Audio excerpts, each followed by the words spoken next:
ಏನಕ್ಕೆ ಸರ್ ನಿಮ್ಗೆ ಏನೇನು ಸೇವ್ ಆಯಿತು ಸರ್? ಈಗ ನಮ್ಮ ಮೋದಿ ಸರ್ಕಾರ ಬಂದ ಮೇಲೆ ಹಾಂ ಸರ್.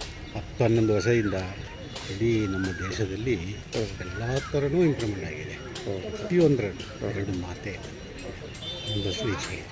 ಅದಕ್ಕೆ ನಾವು ಎಲ್ಲ ಥರನೂ ಅದು ಅವರಿಗೆಲ್ಲ ಯಾರಿಗೆ ಏನೇನು ಸೌಲಭ್ಯ ಎಲ್ಲ ರೋಡ್ ಆಗಲಿ ಇನ್ನೊಂದಾಗಲಿ ಪ್ರತಿಯೊಂದು ಆಗಿದೆ.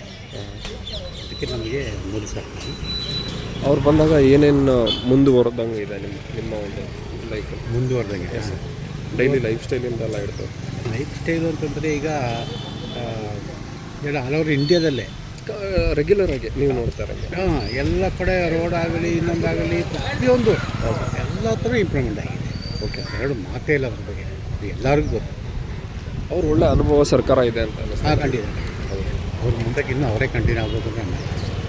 ಸೊ ಕಾಂಗ್ರೆಸ್ ಸರ್ಕಾರ ಇದ್ದಿದ್ರೆ ಏನೇನು ನೆಗೆಟಿವ್ ಪಾಯಿಂಟ್ ಆಗ್ತಿತ್ತು?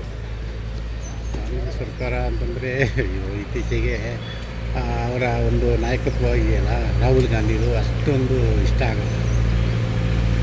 ಲೈಕ್ ಅವ್ರು ಇನ್ನೂ ಯಂಗ್ಸ್ಟರ್ ಆಗಿದ್ದಾರೆ, ಇನ್ನೂ ಆಗಿದ್ದಾರೆ, ಅದರ ಅನುಭವ ಇಲ್ಲ ಅವರಿಗೆ. ನಮ್ಮ ದೇಶನ ಮುನ್ನಡೆಸೋಕ್ಕೆ ಅವರಿಗೆ ಅಷ್ಟು ಅನುಭವ ಸಾಲದು. ಸೊ ಒಂದು ಬೇಸಿಕ್ ಆಗಿ ನೀವು ನೋಡಿರಂಗೆ ಈ ವಿಷಯಗಳೆಲ್ಲ ಇರಬೇಕು. ಪೊಲಿಟಿಕ್ಸ್ ಅಂದರೆ ಈ ಥರ ಬೇಸಿಕ್ ಆಗಿ ಇರಬೇಕು ಅನ್ನೋದು ನಿಮ್ಮ ಐಡಿಯಾಲಜಿ ಪ್ರಕಾರ? ಅದು ಅದ್ರ ಬಗ್ಗೆ ಅಲ್ಲ, ಅದು ಅವ್ರಿಗೇನೆ ಗೊತ್ತಿರಬೇಕು ಅದ್ರ ಬಗ್ಗೆ ಹೆಂಗೆ ಅಂತ. ಅವ್ರಿಗೆ ನಡ್ಸೋಕೆ ಅವ್ರಿಗೆ ಗೊತ್ತಿರಬೇಕು. ಸಾಮಾನ್ಯ ಜನತೆಗೆ ಏನೇನು ಬೇಕಿರುತ್ತೆ ಅಂತ ಅನ್ನಿಸ್ತು? ಏನಪ್ಪ? ಸಾಮಾನ್ಯ ಜನತೆಗೆ ಏನೇನು ಬೇಕಿರುತ್ತೆ ಅಂತ ಅನ್ನಿಸ್ತದೆ ಸರ್? ಸಾಮಾನ್ಯ ಜನತೆಗೆ ಅಂದರೆ ಎಲ್ಲ ಥರನೂ ಒಂದು ಸೌಲಭ್ಯ ಆಗಲಿ, ಇನ್ನೊಂದು ಜನಗಳಿಗೆ ಒಂದು ಅನುಕೂಲ ಆಗೋ ಥರ ಇದು ದೇಶನ ಮುನ್ನಡೆಸೋಕೆ ಅದೊಂದು ಇದೇ ಇರಬೇಕು ಅವ್ರಿಗೆ. ಅದಿಲ್ಲ ರಾಹುಲ್ ಗಾಂಧಿ ಅನ್ನೋದು ಒಂದು ನಮ್ಮಂತೀವಿ.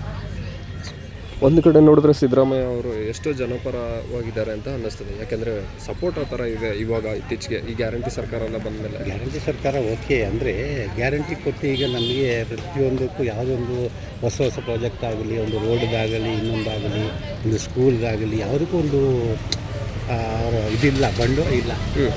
ಎಲ್ಲ ಫ್ರೀ ಕೊಡ್ಬೋದಾಯಿತು, ಬಡವರಿಗೆ ಅಂತ ಕೊಡ್ಬೋದಾಯಿತು. ಪ್ರತಿಯೊಬ್ಬರಿಗೂ ಕೊಟ್ಟಿದ್ದಕ್ಕೆ ಸ್ವಲ್ಪ ಮೇಂಟೈನ್ ಮಾಡೋಕ್ಕೆ ಆಯ್ತಾ ಇಲ್ಲ. ಆ ಥರ ಒಂದು ಇದೆ. ಈಗ ಬಸ್ಸು ಫ್ರೀ ಅಂತಿದ್ರು, ಬಸ್ಸು ಫ್ರೀ ಒಂದು 50 ವರ್ಷ ಮೇಲ್ಪಟ್ಟವ್ರು ಕೊಟ್ಟರು ಚೆನ್ನಾಗಿರೋದು, ಸ್ಕೂಲ್ ಮಕ್ಕಳಿಗೆ ಈ ಥರ ಕೊಟ್ಟು ಚೆನ್ನಾಗಿರೋದು. ಇದು ಇರೋರಿಗೂ ಇಲ್ಲರೋರಿಗೆಲ್ಲ ಕೊಟ್ಟು ಈಗ ಕರೆಂಟು ಫ್ರೀನೂ ಅಷ್ಟೇ. ಆ ಥರ ಆಗಿದ್ದಕ್ಕೆ ನಮಗೆ ಇಂಪ್ರೂವ್ಮೆಂಟಿಗೆ ಒಂದು ಕಷ್ಟ ಆಗುತ್ತೆ ಅಲ್ವಾ? ಇಂಪ್ರೂವ್ಮೆಂಟ್ ಮೈನ್ ಇದೆ. ಸೊ ಇದರಿಂದ ಬಂದ್ಬಿಟ್ಟು ನಮ್ಮ ಇನ್ನೂ ಫ್ಯೂಚರ್ಗೆಲ್ಲ ಸ್ವಲ್ಪ ಕಷ್ಟ ಆಗುತ್ತೆ ಅಂತ ಅನ್ನಿಸ್ತದೆ ನಿಮಗೆ? ಇದು ಖಂಡಿತ ಆಗುತ್ತೆ. ಓಕೆ, ಮತ್ತು ಫ್ಯೂಚರ್ಗೆಲ್ಲ ಕಷ್ಟನೇ. ಈಗ ನೋಡಿ, ಈಗ ಫ್ರೀ ಕೊಟ್ಟಾಗ ಅಂದರೆ ಯಾರು ಈಗ 3,000 ರೂಪಾಯಿ ಈಗ ಇವರಿಗೆ ಮಕ್ಕಳಿಗೆ ಅಂತಿದೆ 3,000 ಅಂತ. ಅವ್ರು ಇನ್ನೇನು 3,000 ತಗೊಂಡು ಏನು ಅವ್ರ ಕೆಲಸಕ್ಕೆ ಅವ್ರು ಸ್ವಂತ ಅವರೇ ದುಡಿಬೇಕು. 3,000 ಫ್ರೀ ತೊಗೊಂಡು ಏನು ಮಾಡೋಂಗಿಲ್ಲ, ಅವರು ಸ್ವಂತ ದುಡಿದು ಅವರೇ ಮಾಡ್ತಾರೆ. ಅವ್ರಿಗೆ ಆತ ಸುಧಾರಣೆ ಆಗಲ್ಲ. ಸೊ ಈ ಸರ್ಕಾರದ ಏನೇನು ಕ್ಯಾನ್ಸಲ್ ಮಾಡಬೇಕು ಅಂತ ನಿಮಗೆ ಅನ್ನಿಸ್ತದೆ? ಕ್ಯಾನ್ಸಲ್ ಅಂದರೆ ಇನ್ನು 5 ವರ್ಷ ಅವ್ರು ಕಂಟಿನ್ಯೂ ಮಾಡಲೇಬೇಕು. ಕ್ಯಾನ್ಸಲ್ಗೆ ಸದ್ಯಕ್ಕೆ ಮಾಡೋಕ್ಕಲ್ಲ, ಕ್ಯಾನ್ಸಲ್ ಮಾಡ್ಬಿಟ್ರೆ ಆಗಲ್ಲ. ಈ ಥರ ಪ್ರಾಬ್ಲಮ್ ಇದೆ. ಕ್ಯಾನ್ಸಲ್ ಮಾಡೋದು ಬೇಡ, ಯಾಕೆಂದರೆ ಇರಲಿ, ಈಗ ಕಂಟಿನ್ಯೂ ಆಗಲ್ಲ. 5 ವರ್ಷ ಕಂಟಿನ್ಯೂ ಆಗಲೇಬೇಕು, ಕಂಟಿನ್ಯೂ ಮಾಡಲೇಬೇಕು, ಫ್ರೀ ಕೊಡಲೇಬೇಕು. ಅದನ್ನು ಮುಗಿಸೋಕ್ಕಾಗಲ್ಲ. ಈಗ ಒಂದು ಕಡೆ ಬಂದ್ಬಿಟ್ಟು ಈಗ ಶಾಲಾ ಕಾಲೇಜು ಸರ್ಕಾರ ಶಾಲೆಯಲ್ಲೆಲ್ಲ ಮೊಟ್ಟೆ ಫ್ರೀ, ಅನ್ನ ಫ್ರೀ ಎಲ್ಲ ಕೊಡ್ತಾರೆ, ಬಟ್ಟೆ ಎಲ್ಲ. ಇನ್ನೂ ಸ್ವಲ್ಪ ನೆಕ್ಸ್ಟ್ ಜನ್ರೇಷನಲ್ಲಿ ಇದ್ದೀವಿ ಇವಾಗ ನಾವು. ಇನ್ನು ಲ್ಯಾಪ್ಟಾಪ್ಸ್, ಇಂಟರ್ನೆಟ್ ಫೆಸಿಲಿಟೀಸ್ ಎಲ್ಲ ಕೊಡ್ಬೋದು ಅಂತ ಅವ್ರಿಗೆ ಸೇರಿದು ನೆಕ್ಸ್ಟ್ ಅವರೇ ಯೂಸ್ ಮಾಡ್ಬೋದು. ಯಾಕೆಂದರೆ ನೀವು ಬಂದ್ಬಿಟ್ಟು ಈಗ ನಾನು ಈ ಥರ ಇದೆ ಸರ್, ಆ ಥರ ಇದೆ ವರ್ಕ್ ಅಂದರೆ ನೀವು ಹೌದಾ ಸರಿ ಅಂತೀರ. ಅದೇ ಒಂದು ಪ್ರೆಸೆಂಟೇಷನ್ ಮುಖಾಂತರ ಮಾಡಿದ್ರೆ ಓಕೆ, ಒಬ್ಬ ಕಲ್ತವನೆ ಅಂತ ಒಂದು ಅನ್ನಿಸ್ತದೆ. ಸೊ ಈ ಥರ ಬೆಳವಣಿಗೆ ಬಂದ್ಬಿಟ್ಟು ಒಂದು ಅಡಿಮಟ್ಟದಿಂದ ತರುವಾಗ ನೆಕ್ಸ್ಟ್ ಜನ್ರೇಷನ್ಗೆ ಅವ್ರನ್ನ ಪ್ರಿಪೇರ್ ಮಾಡಬೇಕು ಅಂತ ಒಂದು ಎಲ್ಲೋ ಇತ್ತು. ಅದನ್ನು ನೆಕ್ಸ್ಟ್ ಜನ್ರೇಷನ್ ಏನು ಇದು ಮಾಡಬೇಕು ಅನ್ನೋದ್ರೆ ಅವರು ಈಗಲೇ ಅದನ್ನು ಯೋಚನೆ ಮಾಡಿ ಮುಂದಕ್ಕೆ.